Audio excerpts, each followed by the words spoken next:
came to Jerusalem, asking, "Where's the child who has been born King of the Jews? For we observed his star at its rising and have come to pay him homage." When King Herod heard this, he was frightened, and all Jerusalem with him. And calling together all the chief priests and scribes of the people, he inquired of them where the Messiah was to be born. They told him, "In Bethlehem of Judea, for so it has been written by the prophet, and you, Bethlehem, in the land of Judea, are by no means least among the rulers of Judah, for from you shall come a ruler who is to shepherd my people Israel." Then Herod secretly called the wise men and learned from them the exact time when the star had appeared. He sent them to Bethlehem, saying, "Go and search diligently for the child. And when you have found him, bring me word, so that I may also go and pay him homage."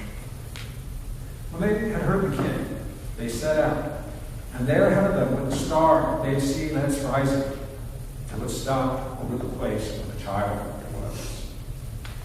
When they saw the star had stopped, they were overwhelmed with joy.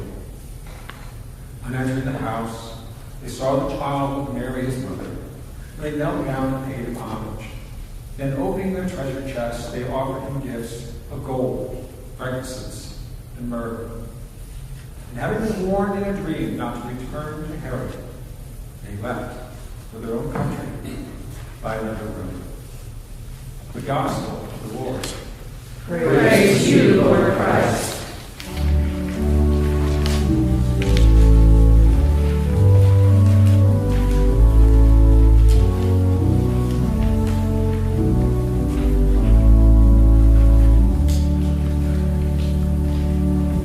Please be seated.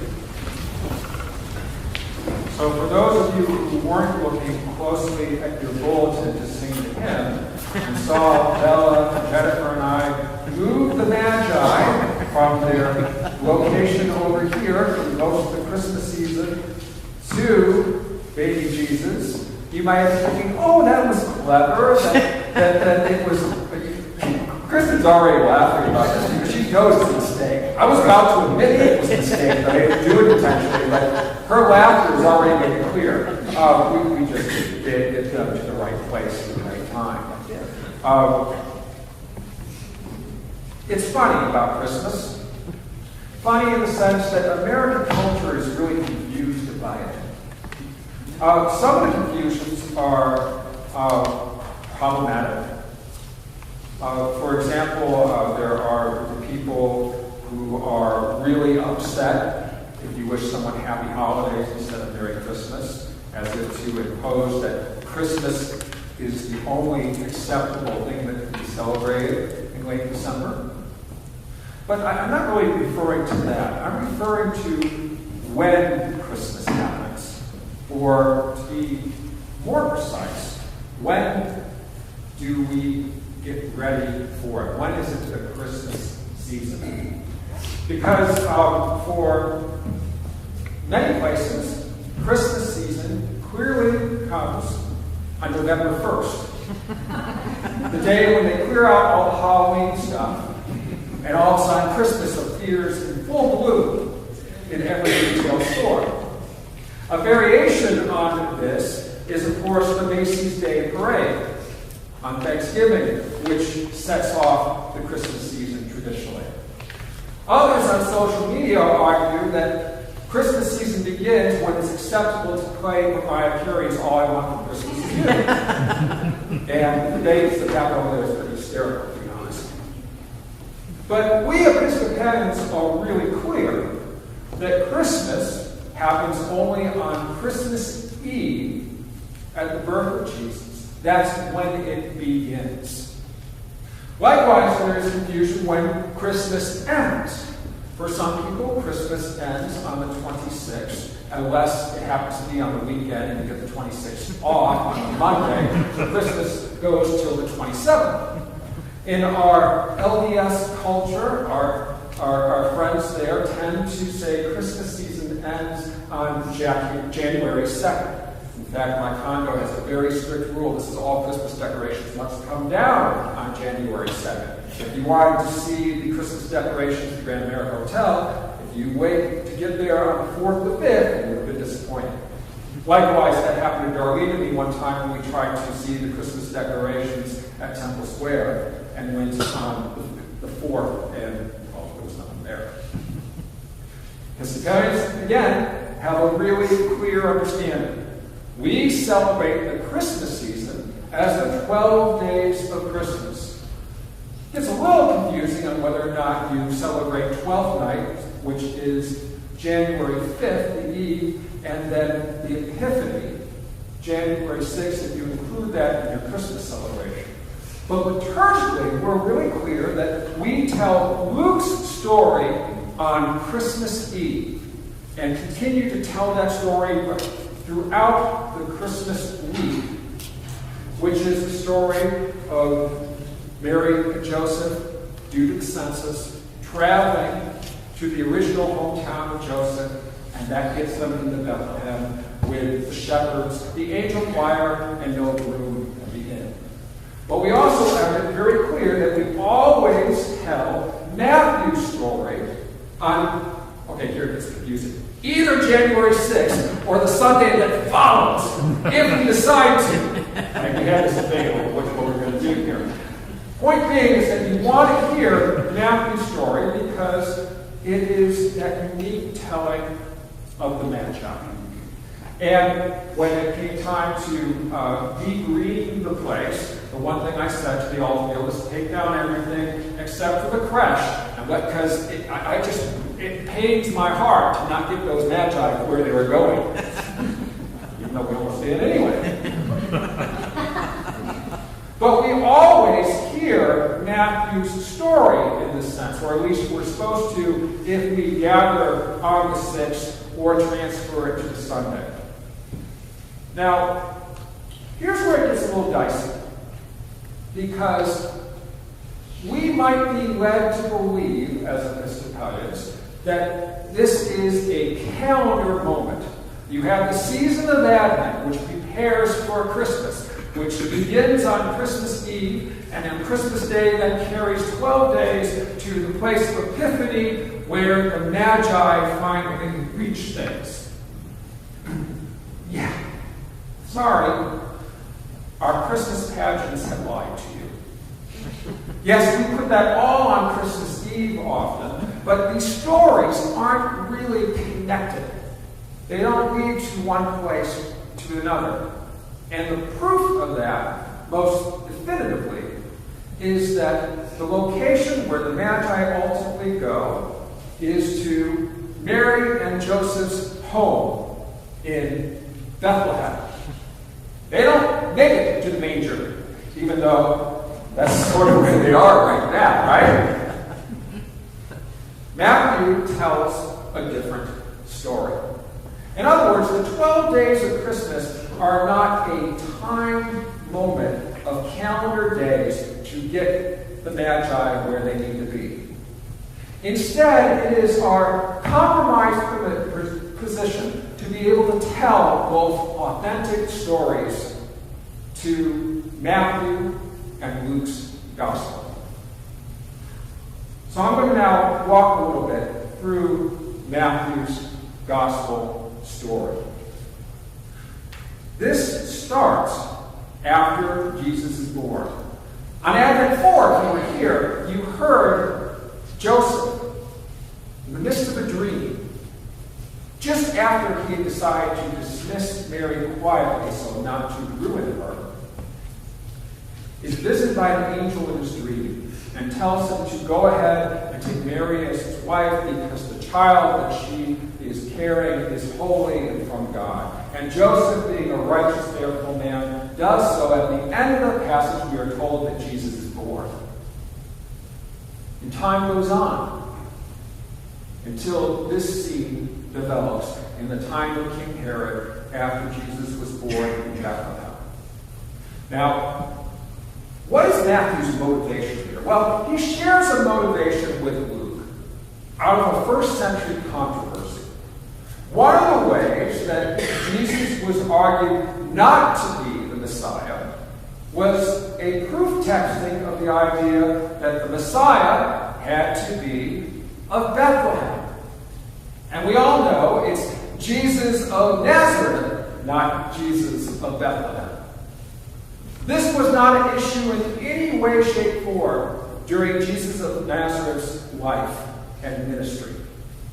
It just became one after time. Specifically, the reason why those Christians were telling fairy tales. So Matthew and Luke set out to accomplish a few things in telling the birth story of Jesus, which nobody knew or paid attention to in any way, shape, or form, because it wasn't important for those who experienced Jesus of Nazareth, the teacher, the preacher, the healer, and ultimately God among us.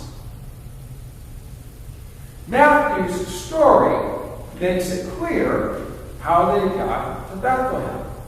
They lived there, but out of King Herod's audacity and fear and self-preservation of his power, flees the scene before Herod kills all the kids 2 years and younger. They go off to an unnamed place. And then again in a dream, Joseph is told it's safe to go home. He doesn't quite trust being in Bethlehem. Because while Herod's no longer on the throne, his son is, and he's just as bad. So to trick them, to not draw attention to himself, he decides to settle in Nazareth and says he will be known as a Nazarene. That is an element of Matthew's story. But it's not the focal point of today. The focal point today is these strangers, these outsiders, these foreigners who see what's happening, who see what God's doing in the world. Now, the first thing that's a little confusing is that they have been called a bunch of different things. Kings is often what we say. They certainly look like kings. They all have crowns on their heads. But there's nothing in Matthew's gospel that calls them kings. In Greek, they're referred to as magi. Hebrew is a little more fuzzy. Astrologers would probably be the best translation. Wise men is what the English goes for. But the idea is that these are people who looked to the heavens, both in science, but also in discovery of what was unfolding in the world. And they set out on a journey. By their readings of the stars and of the history books and of scriptures, they come to the conclusion that the Jewish Messiah has been born. And they see it in Matthew's story in a star. The funny thing is they follow this star all the way to the area and then stop following it because they make a basic assumption. The basic assumption is that you find a newborn king in the palace of the current king. That's why they end up at Herod's.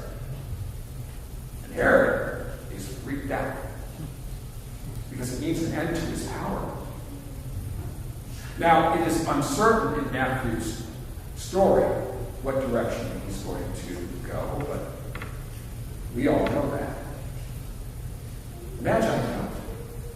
So when they leave Herod's, they believe they are bringing honest tidings of joy, and they start following the star again. And when the star stops, it stops not at a rich person's house or at another palace, but a humble home. And then comes my favorite line. When they saw the star had stopped, they were overwhelmed with joy. Which is a bit surprising if you think think about it, because, again, it would have been really cool to find this newborn king in a palace. But there's something in their hearts at that moment that reveals to them that something remarkable has happened and is unfolding. Ironically, they don't even need to go inside to experience that joy. But they do go inside. And they bring their gifts, which numbers 3, which is how they came to be known as 3 persons, even though that's not what Matthew says. They give him gifts: gold, frankincense, and myrrh. Now you may have noticed in the first reading from the book of Isaiah, the line, "They shall bring gold and frankincense, and shall proclaim the praise of the Lord." Gold is associated with royal power, human power, wealth. Frankincense is associated with divine, with God, and connection with God. The incense going up to heaven. Matthew provides an interesting twist, adding myrrh. And for Matthew, it was an acknowledgement of what happened to Jesus: crucifixion, resurrection. And then for those who came after Matthew, saw something else. Not only was Jesus the true heir of David, the Messiah, the chosen one, he was of God, divine, but also fully human like us, and thus the myrrh. And so, reading even deeper, perhaps, than Matthew intended into the story, we get the theology of our own day. And finally, these foreigners, these outsiders, get a dream from God that warns them not to go back to heaven. And they go home by another road, both literally another way, but profoundly changed by the experience. And that's the story that Matthew tells. Now, there's one thing I wish that I had about this day, this Epiphany Day, and that is the hymn, "We Three Kings." Now, George is new. George chose not to have "We Three Kings" sung today, and he probably did it for a lot of good reasons. For one thing, "We Three Kings" has everything wrong in its title. There aren't 3, according to Matthew's story. They're not kings. And when you get to the original title, 3 Kings of Orient, they're not from there either. So perhaps George said, "This is bad theology. I'm not choosing this hymn." But honestly, he's probably already sized me up well and knew that if we had the song "We Three Kings," I'd be swaying. Oh, star of wonder, star of the night. For those of you who've been here for a while, you know, I sway every single year that we do that song. I was like, "Come on, sway with me, everyone." Because it's fun, and it's joyous, and honestly, it's the best part of the hymn. Now, the story behind the hymn is that this is the first American Christmas hymn. It was written by a man named John Henry Hawkins Jr., who was the rector of Christ Episcopal Church in Williamsport, Pennsylvania. He wrote the carol for a Christmas pageant in New York City, and it became wildly popular. And you might wonder, well, how did he make all these mistakes? Well, over time, tradition had it that there were 3, and that they were kings, and they had names, and many traditions have developed from it. A new one for us that's embracing a lot of places is this idea of chalking over the threshold of the door what looks like an algebraic formula that has 20 and then what looks like a plus, it's actually a cross, with the letter initials of 3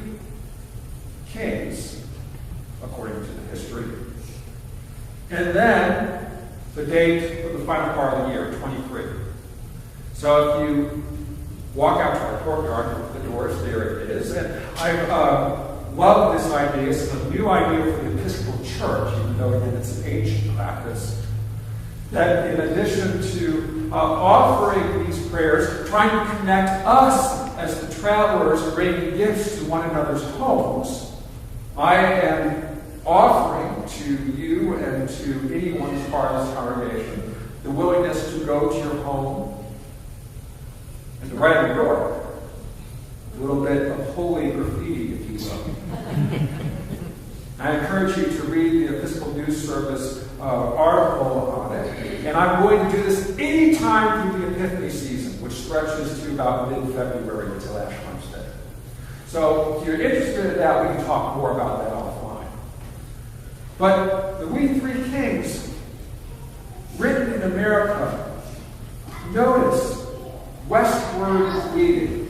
Westward leading, of course, is about that look to the new experience. It's a metaphor that was deeply embedded already in America because of the movement westward in history. And it is a passage that suggests that the journey isn't complete yet. O star of wonder, star of night, star with royal beauty bright, westward leading, still proceeding, guide us to thy perfect light.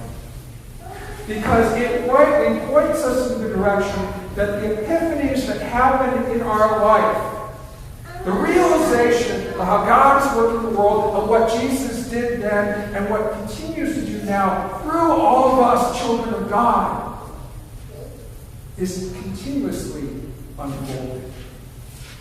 And that is the invitation of Epiphany, and honestly Christmas too. This idea that our stories are not complete. So even though it gets everything wrong,